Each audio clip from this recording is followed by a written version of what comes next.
faced this subject with such bravery. I wanted to make a statement. I wanted to distance myself from other projects I've done, but really it was about just the sense that I got from her. Like, I feel like I knew a few of her in high school.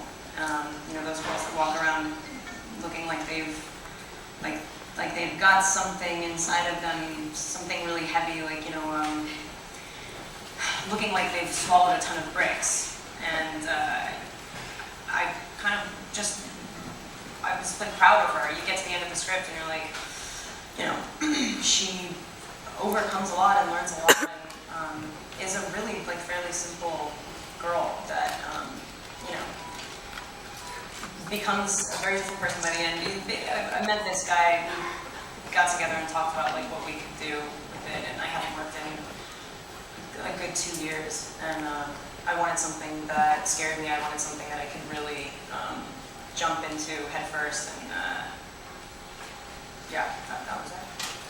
So Peter, in the initial aftermath of 9/11, there were some films that came out that were sort of counterterrorism related, or detention, apprehension, abduction, punishment, and prosecution.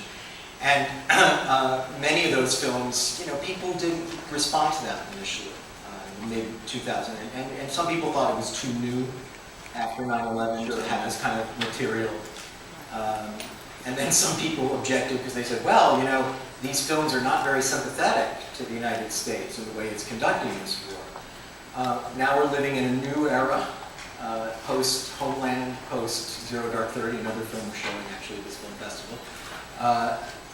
What appealed to you about this material, and from your perspective as an artist, you had to make a film. You didn't know about ISIS at the time. You couldn't have known about you didn't know that the words lone wolf would enter the national vocabulary. And now Americans may have to consider once again what's it like to conduct this kind of enterprise. Sure, yeah. I mean, 9/11 is it's one of those things. It's like the Kennedy assassination. It's just one of these big, giant psychic scars in America's psyche. And I always felt like, in the aftermath of 9/11, that no one really dealt with it, is that they just kind of glossed over it. We went to war. Oh, that's the answer. We'll just go fight this war. But I feel like America never really took the time to look back on, not in any political way, but just in a very personal, emotional way, about the feeling of vulnerability, of what that happened to us, and how that kind of changed and shaped the world. And I just got out of film school when that happened. Everyone remembers where they were.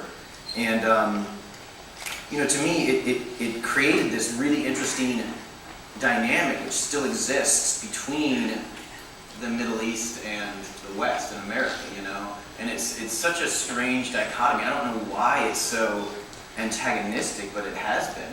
It's been this very antagonistic thing. And it's just, there seems to be this kind of large, fundamental conflict that's been constantly brewing between these two sides. And it's one of those things that, as you say, that nobody really wants to look at, Yes, but you made it an X-ray. Well, but that's, I think, the challenge really is how do you make Guantanamo Bay? That's something that people have spent the last 14 years trying to forget that it ever happened. I can't tell you how many times when we were making the movie, you'd be like, oh yeah, we're doing this movie, it's about Guantanamo Bay, and they would say that, oh, is Guantanamo Bay still open? Yeah, and I'd be like, yes, it is still open. It's been open, it's still there, even though we don't